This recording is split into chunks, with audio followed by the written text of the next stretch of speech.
आत्मीय परिजनों, सभी को भाव भरा प्रणाम। ओम अखंडमंडलाकारं व्याप्तं येन चराचरं तत्पदं दर्शितं येन तस्मै श्री गुरुवे नमः। तस्मै श्री गुरुवे नमः। ओम श्री गुरुवे नमः। गुरु गीता, गुरु का वाक्य ब्रह्म वाक्य समान। गुरु गीता गुरुगत प्राण शिष्यों के लिए मंत्रमय है। जो शिष्य हैं वे महामंत्रमयी गुरु गीता का मर्म समझते हैं। उन्हें मालूम है कि मंत्र साधक की मानसिक चेतना की दशा व दिशा को आमूल चूल बदल देता है। यह बदलाव लोहे को सोने में बदलने जैसा है।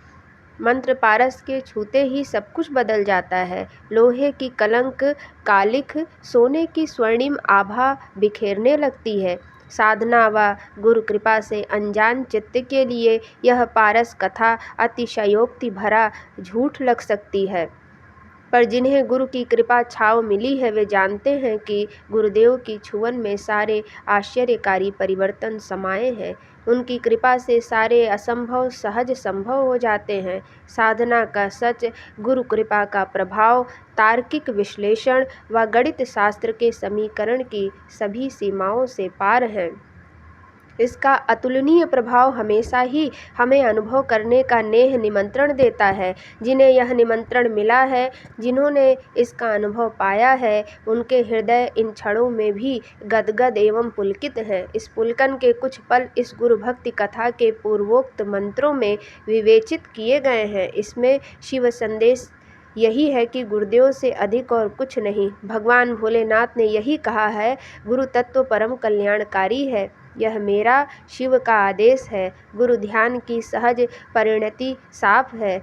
उन कृपालु सद्गुरु की कृपा से मैं मुक्त हूँ, ऐसा चिंतन करना चाहिए। ऐसा चिंतन करने वाला सदा ही मुक्त रहता है। कर्मों की श्रृंखला उसे बांधने में कभी समर्थ नहीं होती। इस सच के नए आयाम को खोलते हुए भगवान सदाशिव आदि माता भवानी से कहते हैं, गुरुदर्शित मार्गेण मनः शुद्धिं तु कारयेत् अनित्यं खण्डयेत् सर्वं यत्किंचिद् आत्मगोचरं ज्ञेयं सर्वस्वरूपं च ज्ञानं च मन उच्यते ज्ञानं ज्ञेयसमं कुर्यात् नान्यः पन्था द्वितीयकः। गुरुदेव जो भी राह दिखाएं उसी राह पर चलते हुए मन की शुद्धि करना कर्तव्य है। शिष्य को चाहिए कि मन व इंद्रियों से भोगे जाने वाले सभी भोगों को और सभी अनित्य पदार्थों को त्याग दे। सभी को आत्मस्वरूप अनुभव करना ज्ञान है। जिसे ज्ञान हो रहा है और जिसका ज्ञान हो रहा है, ये दोनों ही समान है। अर्थात यह संपूर्ण जगत अपनी आत्मा का विस्तार है, ऐसा अनुभव ही मोक्षकारक है। इसके सिवा अन्य कोई पथ नहीं है। गुरु गीता के रूप में उचारे गए इन शिव वचनों में साधना, साध्य व सिद्धि का मर्म छिपा है। साधना वही है जो गुरुदेव बताएं। साध्य वही है जिसकी ओर वे इशारा करें, और सिद्धि वही है जिसमें कि उनकी आत्म तत्व के विस्तार रूप में अनुभव हो। इस संपूर्ण जगत में एक ही तत्व है, एक ही सत्य है। इस आत्म तत्व के अनुभव में जो प्रतिष्ठित हो गए वही ज्ञानी है। ज्ञान, ज्ञाता व ज्ञेय में कोई भेद नहीं है। यह सब एक ही का विस्तार है। गुरु द्वारा दिखाई गई राह पर चलने से प्रत्येक शिष्य को यह अनुभूति हो जाती है। इस अनुभूति को बताने वाली एक शिष्य की बड़ी मधुर आप बीती है। गुरु के स्पर्श ने इस शिष्य को अनायास ही लोहे से सोने में बदल दिया। बंगाल के एक गांव शिहुंग में जन्म हुआ। माँ बाप ने नाम दिया सिद्धेश्वर, जिसे बाद में गांव टोले के लोगों ने मिलकर सिधुआ बना दिया। जैसा नाम वैसा गुण। सिद्धेश्वर बचपन से ही सीधा और भोला था। दैव का प्रकोप माँ बाप बचपन में ही चल बसे। अनाथ होने का दर्द उसके सिवा भला और कौन अनुभव कर सकता था। अपमान से दिया गया अन्न और तिरस्कार से दिया गया जल उसकी भूख प्यास बुझा देता था, पर कभी कभी जब और अधिक अपमान सहने की हिम्मत न पड़ती तो वह भूखा ही सो जाता। उसका बचपन ऐसे ही बीत रहा था। तभी एक दिन बाबा सोमेश्वर उसके गांव में आए और उनकी भव्य देह यष्टि, शुभ्र केश, ज्योति बिखेरती आंखें, आशीर्वचन सुनाते होंठ, उसने जब पहली बार उनको देखा तो देखता ही रह गया। समझ में नहीं आया क्या कहे, कैसे कहे। उसने तो बस इतना ही सुना कि बाबा को लोग परमहंस देव कह रहे हैं।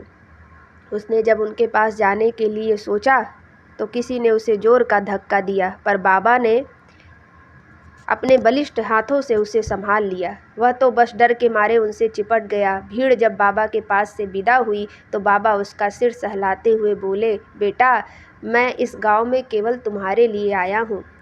उसका भी कोई अपना है, यह उसके लिए बड़े अचरज की बात है। पर बाबा ने उसे बड़े प्यार से माँ दुर्गा का मंत्र स्मरण करना सिखाया और बोले, बेटा, तुम बिना परेशान हुए इसी गांव में रहते हुए सबकी सेवा करते रहो। पर बाबा, ये लोग तो, वह आगे और कुछ बोल पाता, तभी बाबा बोले, बहुत सताते हैं ना तुम्हें? हाँ बाबा। उसकी हाँ सुनकर बाबा सोमेश्वर ने अपनी आंखें शून्य में टिका लीं और कहीं आकाश में खो गए। कुछ सोचते हुए उनकी आंखों में आंसू भर आए। फिर थोड़ी देर में प्रकृतिस्थ हुए और बोले, यह सब जो भी सताएं उसे प्रसन्नतापूर्वक सहन करो। इन सब के उत्पीड़न को प्रसन्नतापूर्वक सहते हुए इनकी सेवा करो। यही तुम्हारी साधना पथ है। मानोगे मेरी बात? कर सकोगे ऐसा? 15-16 साल का सिद्धेश्वर चुप हो गया, पर मना कैसे करता। जिंदगी में पहली बार तो किसी ने उससे प्रेम से बात की है। उसने हामी भर दी। माँ दुर्गा का स्मरण, सारे तिरस्कार को सहकर सबकी सेवा, यही उसका जीवन बन गया। लोग जितना अधिक अपमानित करते, माँ दुर्गा उसे उतनी ज़्यादा याद आती। बड़े विह्वल होकर वह माँ को पुकारने लगता। रात में जब सोता तब सपने में कभी कभी वह परमहंस बाबा सोमेश्वर उसके सिरहाने पर बैठे दिखते। इन सालों में उसमें एक फ़र्क यह हुआ कि अब वह युवा हो गया। इन सालों में उसमें एक फ़र्क यह हुआ कि अब वह युवा हो गया। एक दूसरा फ़र्क यह हुआ कि अब सोते जागते उसका मन जगन माता माँ दुर्गा और अपने प्यारे गुरुदेव में विलीन रहता। अब धीरे धीरे उसे लोगों ने अपमानित करना बंद कर दिया, पर उसका मन अब माँ का हो गया था। माँ के स्मरण से ही उसकी सुबह होती और माँ के स्मरण से ही उसकी पलकें मूंदती। एक रात जब वह सो रहा था, तभी अचानक मूलाधार में सोई महासर्पिणी जाग उठी। अजीब सा प्रभाव हुआ उस पर, लगभग विक्षिप्त सा हो गया। यह दशा वर्षों बनी रही, परंतु बाद में उसका मन स्थिर और शांत हो गया। उसके मन के ज्ञान कपाट खुल गए। इतने दिनों में 24 सालों का अंतराल हो गया था। एक दिन बाबा सोमेश्वर फिर से उसके पास आए और बोले, बेटा, तुम्हारी साधना सफल हो गई है, अब तुम सिद्ध हो। उसने विह्वल हो उनके पांव पकड़ लिए और बोला, बाबा, मैं तो इन चरणों का दास हूँ। मैं तो कुछ किया ही नहीं, बस आपके कहे को करता रहा हूँ। बाबा हंसते हुए बोले, गुरु के कहे हुए को जो अक्षरशः कर लेता है वह शुद्ध, बुद्ध व मुक्त हो जाता है। इसके विपरीत जो गुरु का विरोध करता है वह दुर्गति को प्राप्त होता है।